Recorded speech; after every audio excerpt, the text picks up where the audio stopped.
ভেবেছিলাম প্রথম যেদিন ফুটবে তোমায় দেখব, তোমার পুষ্প বনের গাথা মনের মতো লিখব। তখন কালো কাজল মেঘ তো ব্যস্ত ছিল ছুটতে।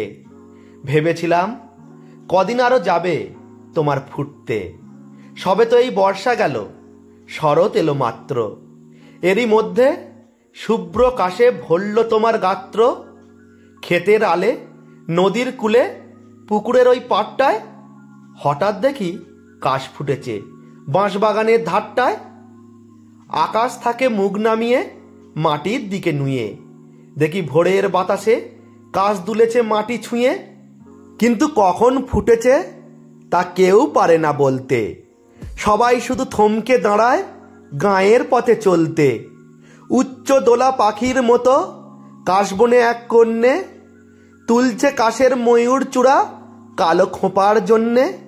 শরৎ রানী যেন কাশের বোরখাখানি খুলে কাশবনের ওই আড়াল থেকে নাচছে দুলে দুলে। প্রথম কবে ফুটেছে কাশ সেই বধূরা জানে, তাই তো সেটা সবার আগে খোঁপায় বেঁধে আনে। ইচ্ছে করে ডেকে বলি, ওগো কাশের মেয়ে, আজকে আমার চোখ জুড়ালো তোমার দেখা পেয়ে। তোমার হাতে বন্দি আমার ভালোবাসার কাশ, তাই তো আমি এই শরতে তোমার কৃতদাস। ভালোবাসা কাব্য শুনে কাশ ঝরেছে যেই, দেখি আমার শরৎ রানী কাশবনে আর নেই।